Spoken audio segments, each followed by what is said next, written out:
रमजान से पहले मुसलमानों के लिए कोर्ट का बहुत ही शानदार गिफ्ट दिया गया है दोस्तों।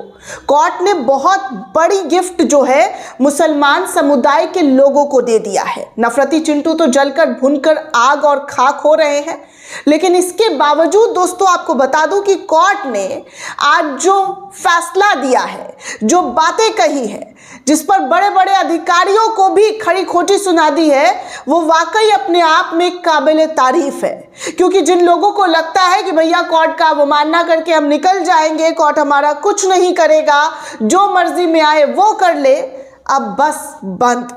क्योंकि कोर्ट ने साफ तौर पर आदेश दे दिया है कि अगर कोर्ट के किसी भी फैसले का अवमानना किया जाएगा तो वो बख्शे नहीं जाएंगे, उनके खिलाफ कार्रवाई होगी। और ऐसा ही दोस्तों बरेली के मामले में देखने सुनने को मिला। सबसे पहले तो मैं कोर्ट के उस आदेश का, उस फैसले का सम्मान करना चाहूंगी देश के तमाम लोगों की तरफ से कि आपने वाकई बहुत ही बेहतरीन आदेश दिए हैं, बहुत ही बेहतरीन फैसला सुनाया है। आप लोग अगर ऐसे ही न्याय देते रहेंगे तो न्याय पाने वालों की उम्मीद जो है और ज़्यादा बढ़ेगी। क्योंकि आजकल क्या हो रहा है वो सबको पता है कि कैसे न्यायिक व्यवस्था पर, न्यायिक प्रणाली पर लोगों का विश्वास कम होता हुआ दिखाई दे रहा है। लोग न्याय मांगने में कतराते हैं, उनको लगता है कि न्याय पता नहीं अमीर लोगों को मिलता है, बड़े लोगों को मिलता है, आम लोगों को तो न्याय मिलना संभव है ही नहीं। लेकिन कोर्ट ने उन तमाम चीज़ों को, जी हाँ, उन तमाम चीज़ों को पीछे छोड़ते हुए जो फैसला सुनाया है, जो आदेश दिए हैं, वो सैल्यूट के काबिल है। जज साहब, आपने इस देश के मुसलमानों के मान सम्मान, उनके अधिकारों को दिलाया है, इसीलिए आप सल्यूट के काबिल है। इस देश के मुसलमान आपको सल्यूट करते हैं, सलाम करते हैं कि आपने ऐसे टाइम पर इस तरीके का फैसला लिया और ऐसा फटकार लगाया है कि जो सालों साल तक याद रहे। और जिन लोगों को ऐसी चीज़ों में आकर परेशानी डालने की कोशिश की जाए तो आप कोर्ट का इन तमाम मामला जो है याद करके दिखाइए कि कोर्ट ने ये कहा था। इस वीडियो को दोस्तों आखिर तक ज़रूर देखिए और साथ ही साथ लोगों तक भी ज़रूर पहुंचाइए। बहुत अच्छी और बड़ी खबर है क्योंकि कोर्ट ने अवमानना नोटिस, जी हाँ, अवमानना नोटिस पकड़ा दिया है। दोस्तों, कोई भी अपनी निजी संपत्ति पर किसी भी तरीके का प्रोग्राम कर सकता है, चाहे वो आस्था से जुड़ा हो या कोई भी XYZ। किसी से परमिशन लेने की हमारे देश में आज़ादी दी गई है कि किसी की से परमिशन नहीं लिया जा सकता है। लेकिन पिछले कुछ सालों में देखने को मिल रहा है कि भैया कोई नमाज पढ़ रहा है, कोई पूजा कर रहे हैं तो उनको परेशान कर दिया जा रहा है कि आपने परमिशन लिया, आपके पास परमिशन है। इसी मामले पर बीते दिनों कोर्ट के जरिए, इलाहाबाद हाई कोर्ट के जरिए एक फैसला सुनाया, आदेश दिया गया था। कोई भी अपनी निजी संपत्ति पर जो है नमाज पढ़ सकता है या जो भी चीज़ें हैं, जो जिनकी जो भी आस्था है वो कर सकता है, प्रोग्राम कर सकता है, किसी को रोका नहीं जा सकता है। लेकिन हुआ ये दोस्तों कि बरेली में सामूहिक नमाज पढ़ने पर रोकने का मामला जब कोर्ट में गया तो कोर्ट ने DM SP को जमकर फटकार लगाई, अवमानना का नोटिस पकड़ा दिया। इस वक्त की सबसे बड़ी खबर, बड़ी जानकारी आपको दे रही हूँ दोस्तों कि रमज़ान से पहले इलाहाबाद हाई कोर्ट ने बरेली के DM रविंद्र कुमार और SSP अनुराग आर्य को अवमानना नोटिस जारी कर दिया है। इन अफसरों पर आरोप है कि उन्होंने मोहम्मदगंज गांव में मुस्लिम समुदाय के कुछ लोगों के निजी घर के सामूहिक नमाज पढ़ने पर उनको रोक दिया था। हाई कोर्ट ने कहा कि उनका पिछला फैसला याद है ना, क्या फैसला सुनाया था, जिसमें क्रिश्चियन समूह की याचिका पर निजी परिसरों में बिना सरकारी इजाजत के प्रार्थना सभाओं की अनुमति दी गई थी। इस मामले में भी लागू होता है कि कोई भी अपने, जी हाँ, अपनी संपत्ति पर नमाज पढ़ सकता है, अपने प्रॉपर्टी पर, पर्सनल प्रॉपर्टी पर कुछ भी कर सकता है। तो फिर ऐसा कैसे हुआ? जस्टिस अतुल श्रीधरन और सिद्धांत नंदन की बेंच ने 12 फरवरी को DM और SSP के खिलाफ अवमानना अधिनियम 1971 के तहत कार्रवाई शुरू कर दी है। कोर्ट के जरिए ये कार्रवाई शुरू कर दी गई है दोस्तों। साथ ही याचिकाकर्ता तारिक खान के खिलाफ किसी भी तरीके की ज़बरदस्ती की कार्रवाई पर रोक लगा दी है। जो तारिक खान के खिलाफ जो है गया था मामला, किस पर जो है केस किया जाए, मुकदमा किया जाए, उन तमाम मुकदमे पर रोक लगा दिया गया। हाई कोर्ट ने अगली सुनवाई की तारीख 11 मार्च को मुकर्रर की है। और मुकर्रर करते हुए दोनों अधिकारियों से जवाब तलब भी मांगा है। ये पूरा मामला दोस्तों 16 जनवरी 2026 का बताया जा रहा है, जहां पर कुछ मुसलमानों को एक खाली घर में नमाज पढ़ने के दौरान रोका गया था।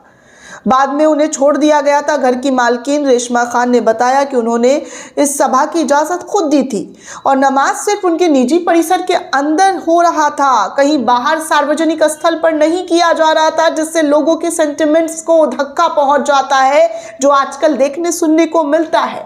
भले ही अन्य धर्म के लोग सामूहिक चीज़ें करते हैं, लेकिन किसी और धर्म के लोगों को कुछ परेशानी नहीं होती है, चाहे वो पूजा पाठ हो, बहुत सारी चीज़ें होती है, बहुत सारी चीज़ें मैंने खुद अपनी आंखों से देखा। लेकिन मैंने कभी आज तक आपत्ति नहीं दर्ज किया है कि भाई क्यों सार्वजनिक स्थल पर किया जा रहा है। लेकिन 5 मिनट के नमाज से लोगों को दिक्कत हो जाती है, लेकिन वो नहीं कर रहे थे, अपने घर के अंदर, अपने मकान के अंदर नमाज पढ़ रहे थे, तब भी लोगों को परेशानी। और फिर डीएम एसएसपी ने कार्रवाई कर दी, रोक लगा दिया कि आप अपने घर पर नमाज नहीं पढ़ सकते, हिरासत में ले लिया था। और जब मामला कोर्ट पहुंचा तो कोर्ट ने साफ तौर पर डीएम और एसएसपी के खिलाफ अवमानना का नोटिस पकड़ा दिया है, कार्रवाई करने के आदेश दे दिए हैं। पुलिस कार्रवाई के खिलाफ इन लोगों ने हाईकोर्ट का दरवाजा खटखटाया था। दोस्तों, जिस तरीके की कार्रवाई पुलिस के जरिए की गई थी, उन्होंने हाईकोर्ट के एक पुराने फैसले का हवाला दिया जो मरनाथ फुल ग्रास्पेल मिनिस्ट्रीज बनाम उत्तर प्रदेश राज्य मामले में आया था। ये मामला ईसाई संगठन से जुड़ा हुआ था दोस्तों, और जिसमें उन्होंने निजी जगह पर प्रार्थना सभा की इजाज़त मांगी थी। उसके बाद दोस्तों उस फैसले में हाईकोर्ट ने कहा था कि लोग अपनी निजी संपत्ति पर बिना किसी के अनुमति के अपना प्रार्थना जो भी कर सकते हैं वो किया जा सकता है, बशर्ते भीड़ सार्वजनिक सड़कों या जमीन पर ना फैले। कोर्ट ने यह भी साफ किया था कि निजी परिसर में प्रार्थना के लिए किसी मंजूरी की ज़रूरत नहीं होती है, लेकिन अगर कार्यक्रम सार्वजनिक स्थान पर फैलता है तो आयोजकों को पुलिस को सूचित करना होगा और जरूरी तौर पर इजाज़त मांगना होगा। लेकिन किसी को प्रॉब्लम ना हो और अपने घर में जो चीज़ें की जा रही है उससे किसी को दिक्कत नहीं होनी चाहिए, उस पर कोई रोक टोक नहीं कर सकता है। याचिकाकर्ता तारिक खान ने बताया कि हाईकोर्ट का आदेश एक दूसरे अल्पसंख्यक वर्ग ईसाइयों से संबंधित था और उससे साफ हो गया था कि निजी संपत्ति के अंदर प्रार्थना की जा सकती है और हम भी अल्पसंख्यक हैं, तो ये नियम हम पर भी लागू होना चाहिए। अब तक हमें कोर्ट की रोक से सुरक्षा मिली हुई है, इसलिए हमने उस घर में अपनी नमाज फिर से शुरू कर दी है। हाईकोर्ट के वरिष्ठ वकील SFL नकवी ने इस आदेश और हिंदू निवासियों के विरोध पर प्रतिक्रिया दी। उन्होंने कहा कि हाईकोर्ट के फैसले में कोई अस्पष्टता नहीं है। यह आदेश अपने आप में सब कुछ स्पष्ट कर देता है कि एक तरफ कोर्ट ने याचिकाकर्ता के निजी परिसर में प्रार्थना सभा करने पर संवैधानिक अधिकार को बरकरार रखा था, तो दूसरी तरफ राज्य ने खुद कोर्ट में कहा है कि इस संबंध में कोई निषेधात्मक आदेश जारी नहीं किया गया है। ऐसी स्थिति में लोग कैसे कह सकते हैं कि ये प्रार्थना अवैध है, गैर कानूनी है। इसी बीच मोहम्मदगंज इलाके में भी तनाव बढ़ गया है। कुछ हिंदू परिवार ने इस घर में शुक्रवार की नमाज फिर से शुरू होने पर अपनी आपत्ति जाहिर की। 5 परिवार ने अपने घर के बाहरी दीवारों पर बिकाऊ है पोस्टर भी लगा दिए। हिंदू परिवार का आरोप है कि जुमे की नमाज अलग अलग घरों में किए जा रहे हैं। उन्हें डर है कि आवासीय संपत्ति को अंततः पूजा के एक स्थानीय स्थल में बदल दिया जाएगा। इन परिवारों ने मुख्यमंत्री योगी आदित्यनाथ से हस्तक्षेप करते हुए एक ज्ञापन सौंपा है। आपको बता दें दोस्तों कि मोहम्मदगंज गांव में लगभग 100 घर हैं, जहां करीब 600 लोग रहते हैं और यहाँ दोनों समुदाय के लोग रहते हैं, हिंदू मुस्लिम दोनों समुदाय के। घर में नमाज पढ़ने का मामला सामने आने के बाद तनाव बढ़ गया और जो बढ़ा उसके बाद पुलिस बल को तैनात किया गया। गांव के एक निवासी कमल किशोर ने कहा कि हम चाहते हैं कि इस घर को मदरसे और मस्जिद में बदलने से पहले ध्वस्त कर दिया जाए। ये सारी चीज़ें देखने सुनने को मिल रही है, कैसे लोगों के ध्वस्त कर दिए जाएं, उनका मकान है, वो क्या करना चाहते हैं, नहीं करना चाहते हैं, ये लोग फैसला करेंगे।